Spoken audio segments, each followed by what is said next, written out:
ان الحمد للہ والصلاة والسلام علی رسول اللہ صلی اللہ تعالی علیہ وآلہ وسلم اما بعد فاعوذ باللہ من الشیطان الرجیم بسم اللہ الرحمن الرحیم وَلَقَدْ يَسَّرْنَا الْقُرْآنَ لِلذِّكْرِ فَهَلْ مِن مُدَّكِرٍ بلا شبہ یقیناً ہم نے قرآن مجید کو سمجھنے کے لیے بالکل آسان بنا دیا ہے، کیا کوئی ہے جو اس سے نصیحت حاصل کرے؟ اللہم صلی علی محمد النبی الامی وعلی آلہ واصحابہ وبارک وسلم۔ ہمارے آج کے سبق میں ہے سورۃ البقرہ، آیت نمبر 72 تا 73۔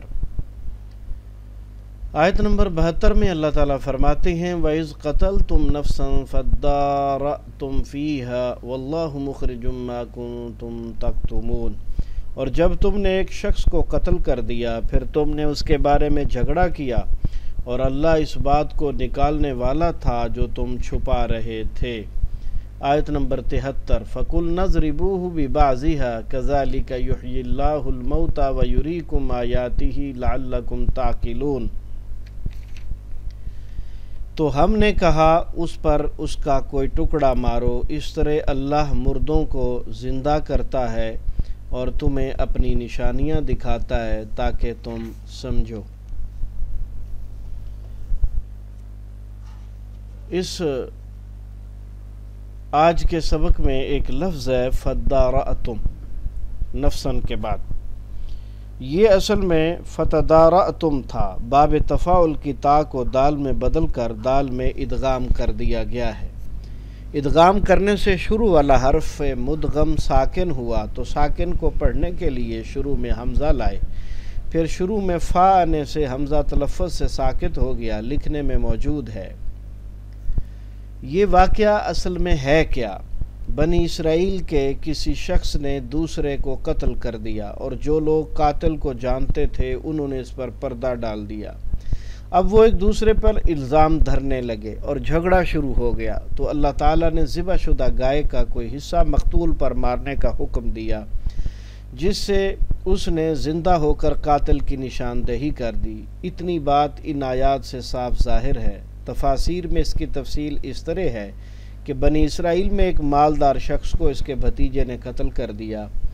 تاکہ اس کا وارث بن جائے، پھر رات کو لاش اٹھا کر دوسرے شخص کے دروازے پر ڈال دی اور صبح کے وقت ان پر قتل کا دعویٰ کر دیا۔ اس پر دونوں طرف سے ہتھیار نکل آئے، لڑائی ہونے والی ہی تھی کہ بعض لوگوں نے کہا اللہ کے رسول موسیٰ علیہ السلام سے پوچھ لو۔ بالآخر موسیٰ علیہ السلام نے انہیں یہ حکم دیا کہ وہ ایک گائے ذبح کریں اور مقتول کے جسم پر اس کا بعض حصہ ماریں۔ حافظ ابن کثیر رحمہ اللہ یہ واقعہ نقل کرنے کے بعد لکھتے ہیں کہ اس واقعہ کی تفصیلات اسرائیلیات سے لی گئی ہیں، ان پر کلی اعتماد نہیں کیا جا سکتا۔ بعض مفسرین نے فرمایا کہ یہ قصہ بنی اسرائیل کے ایک آدمی کے قتل سے شروع ہوتا ہے، اس لیے اس کا مقام پہلے تھا، مگر اللہ تعالیٰ نے گائے ذبح کرنے کا حکم پہلے ذکر فرمایا تاکہ بنی اسرائیل کی نافرمانی کے متعدد مناظر سامنے آ سکیں۔ مثلا گائے ذبح کرنے سے پہلو تہی بار بار سوال کرنا، ناحق قتل کرنا، پھر اسے چھپانے کی کوشش کرنا۔ اگر آیات کی ابتدا قتل سے شروع ہوتی تو یہ ایک ہی واقعہ معلوم ہوتا اور بنی اسرائیل کی نافرمانیوں کے متعدد پہلو نمایاں نہ ہوتے۔ یہ بات علامہ زمخشری نے لکھی ہے، مگر ابو حیان نے فرمایا ظاہر بات یہ ہے کہ واقعات کی ترتیب بھی اسی طرح ہے جس طرح آیات کی ترتیب ہے، چنانچہ حقیقت یہی ہے کہ پہلے اللہ تعالیٰ نے انہیں گائے ذبح کرنے کا حکم دیا، انہیں اس کا راز معلوم نہ تھا، پھر ان میں قتل کا واقعہ ہو گیا تو ان کے لیے گائے ذبح کرنے کی ایک اور حکمت بھی ظاہر کر دی گئی۔ ہمیں کوئی مجبوری نہیں کہ ہم بعد والے واقعہ کو پہلے اور پہلے والے کو بعد والا قرار دیں۔ رہی تاریخ میں مذکور کہانیاں تو ان کا کچھ اعتبار نہیں۔ ابو حیان کی بات واقعتاً وزن رکھتی ہے، اس سے گائے ذبح کرنے کے حکم کی اہمیت اور حکمت زیادہ واضح ہوتی ہے، جو گو پرستی کی جڑ پر کلہڑا مارنا ہے۔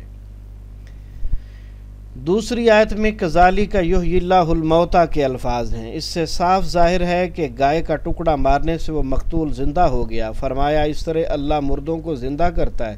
یعنی یہ واقعہ قیامت کے دن مردوں کو زندہ کرنے کی بھی ایک دلیل اور نشانی ہے، کیونکہ جو ایک مردے کو زندہ کر سکتا ہے وہ تمام مردوں کو بھی زندہ کرنے پر قادر ہے۔ یہی بات اللہ رب العزت نے سورہ لقمان کی آیت نمبر 28 میں فرمائی، وَمَا خَلْقُكُمْ وَلَا بَعْثُكُمْ إِلَّا كَنَفْسٍ وَاحِدَةٍ، نہیں ہے تمہارا پیدا کرنا اور نہ تمہارا اٹھانا مگر ایک جان کی طرح۔ اس صورت میں اللہ تعالیٰ نے 5 مقامات پر دنیا میں مردوں کو زندہ کرنے کا ذکر فرمایا۔ ان میں پہلا مقام سورہ البقرہ کی آیت نمبر 56 میں ہے، جو ہم پڑھ چکے ہیں، ثم بعثناکم من بعد موتکم، کہ ہم نے تمہارے مرنے کے بعد تمہیں زندہ کیا۔ دوسرا مقام اس مقتول کا قصہ جو یہاں ذکر ہوا ہے، جو آج کے سبق میں ہم پڑھ رہے ہیں۔ تیسرا مقام ان لوگوں کا قصہ جو موت کے ڈر سے ہزاروں کی تعداد میں اپنے گھروں سے نکل پڑے، یہ البقرہ 243 آیت میں آگے آئے گا۔ چوتھا مقام اس شخص کا قصہ جو ایک برباد شہر سے گزرا، سورۃ البقرہ 259 نمبر، یہ بھی ابھی واقعہ آگے آنا ہے۔ اور پانچواں مقام ابراہیم علیہ السلام اور 4 پرندوں کا قصہ جو کہ سورہ البقرہ میں 260 نمبر آیت میں آنا ہے۔ اس کے علاوہ اللہ تعالیٰ نے بارش کے ذریعے سے زمین کو زندہ کرنے سے جسموں کو دوبارہ زندہ کرنے پر استدلال کیا ہے۔ یہ بات اللہ تعالیٰ نے سورہ یاسین کی آیت نمبر 33 میں ذکر فرمائی ہے۔ ان 5 مقامات سے یہ ثابت ہوتا ہے کہ قیامت کے دن اللہ تعالیٰ کے لیے انسانوں کو دوبارہ زندہ کرنا کو مشکل کام نہیں، بلکہ وما خلقکم وما بعثکم الا کنفس واحدہ، تمہارا کھڑا کرنا، زندہ کرنا ایک انسان کی طرح ہے، یعنی ہمارے لیے کسی مشکل کا باعث نہیں ہے۔ اور یہ کس طرح ممکن ہے کہ علی کل شیء قدیر، ہستی کے لیے کوئی کام مشکل ہو؟ بلکہ وہ تو جب چاہتا ہے، جیسے چاہتا ہے، جہاں چاہتا ہے کر گزرتا ہے، اور اسے کوئی روکنے والا نہیں، کوئی ٹوکنے والا نہیں، کوئی منع کرنے والا نہیں۔ وہ مجبور نہیں کسی ذات کے آگے، کسی کی شخصیت کے آگے، کسی کی محبت کے آگے، کسی کی طاقت کے آگے، بلکہ وہ علی کل شیء قدیر اور فعال لما یرید ہے۔ یہ ہے ہمارے آج کے سبق کا مفہوم، اور آئیے اب ہم اس کا ترجمہ پڑھتے ہیں۔ پہلا اسلوب ترجمہ قرآن بذریعہ علامات۔ وَإِذْ قَتَلْتُمْ، اور جب تم نے قتل کیا، واو کا معنی اور، اس کا معنی جب، اور قتلتم میں یہ آخر میں علامت تم ہے، اور یہ ہم کم تم 3 علامتوں کا گروپ آپ نے پڑھا ہوا ہے، جمع مذکر کی علامات ہیں۔ تو یہ فعل ماضی کے آخر میں علامت تم آتی ہے، قتلتم تم نے قتل کیا، اس لیے ترجمہ زمانہ ماضی میں ہے۔ نفساً ایک شخص کو، نفساً میں جو سین پر 2 زبر ہیں اسے تنوین کہتے ہیں، اور اس کا ترجمہ ہے ایک، نفساً ایک شخص کو، فَدَّارَأْتُمْ فیہا، پھر تم جھگڑنے لگے، باہمی جھگڑا کرنے لگے، فیہا اس مقتول کے بارے میں، واللہ حالانکہ اللہ تعالی مخرجن ظاہر کرنے والا ہے، نکالنے والا ہے۔ میم پیش منہ اور آخر سے پہلے زیر جس کو گول دائرہ لگا کے ہائی لائٹ کیا گیا ہے، ان دونوں علامات کا بیک وقت مفہوم ہوتا ہے کرنے والے کا۔ تو مخرجن ظاہر کرنے والا، ما جو، کن تم تھے، تکتمون تم سب چھپاتے۔ تو تکتمون میں تا کا معنی تم، یہ یا تا حمزہ نون میں سے ہے، اور واو نون آخر میں جمع مذکر کی علامت، واو الف واو نون اور یا نون 3 جمع مذکر کی علامات آپ نے پڑھ رکھی ہیں، تو اس کا معنی سب ہے۔ باقی لفظ کتم ہے، کتمان علم، کتمان حق اردو میں آپ بولتے ہیں، چھپانے کے معنی میں۔ فَقُلْنَا پھر ہم نے کہا، فا کا معنی پس بھی ہوتا ہے، تو بھی ہوتا ہے، پھر بھی ہوتا ہے، تو یہاں اس کا ترجمہ پھر والا، کیونکہ اس میں ترتیب مراد ہے۔ نا آخر میں، فعل کے آخر میں نا، اور نا سے پہلے جزم، یہ فعل ماضی میں ہوتا ہے، تو اس کا معنی ہوتا ہے ہم نے۔ باقی لفظ قول ہے، قول اقوال مقولہ اور اقوال زرعی ہماری زبان میں بولا جاتا ہے۔ فَقُلْنَا پھر ہم نے کہا، اضربوہ تم سب مارو اس کو۔ اضربوہ کے شروع میں حمزہ حکم والا ہے، درمیان میں واو سرخ رنگ میں جمع مذکر کی علامت، یہ اصل میں واو الف ہی تھا جو جمع مذکر کی علامت ہوتی ہے، چونکہ اس کے بعد ایک اور علامت ہو آ گئی ہے، تو جب 2 علامات اکٹھی آخر میں آ جائیں تو پھر یہ الف لکھنے میں نہیں آتا۔ اضربوہ میں جو ہے اصل لفظ ضرب ہے، ضرب کا معنی مارنا ہوتا ہے، اضربوہ تم سب مارو اس کو، ببعضھا اس کے ٹکڑے کو، بی کا معنی کو ہے اور بعض کا معنی بعض ہوتا ہے، ہاں معنی اس کے، کذالک اسی طرح، یحیی اللہ اللہ زندہ کرے گا، الموتى مردے کو، اسی طرح اللہ زندہ کرے گا مردے کو، یریکم وہ دکھاتا ہے تمہیں،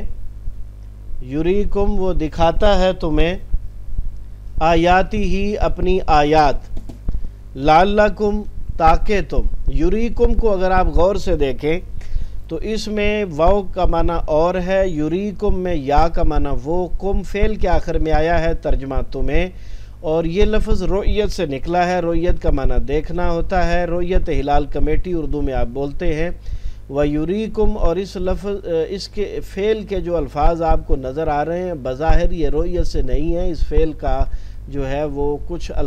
حروف جو ہیں وہ محذوف ہیں، تو آیاتی ہی اس کی نشانیاں، آیت کی جمع آیات اور ہی کا اسم کے آخر میں آنے کی وجہ سے ترجمہ اپنی کیا گیا ہے، لعلکم تاکہ تم، تعقلون تم سب سمجھ جاؤ، تا کا معنی تم، و نون کا معنی سب، اور باقی لفظ عقل ہے، عقل عاقل معقول اردو میں آپ بولتے ہیں۔ تو دوسرا اسلوب تفہیم قرآن بذریعہ اردو زبان، واو کا معنی اور، اس کا معنی جب، قتل تم نے قتل کیا، قتل قاتل، قتال مقتول اردو میں آپ بولتے ہیں، نفساً ایک نفس کو، نفس نفس نفسی نظام تنفس اردو میں بولتے ہیں، فدارأتم پھر تم جھگڑنے لگے، نیا لفظ ہے اسے اچھی طرح یاد کر لیں، فیہا اس مقتول کے بارے میں، ہا کا اشارہ نفسن کی طرف ہے اور لفظ نفس عربی زبان میں مؤنث ہے اس لیے ہا کے ساتھ اشارہ کیا گیا ہے،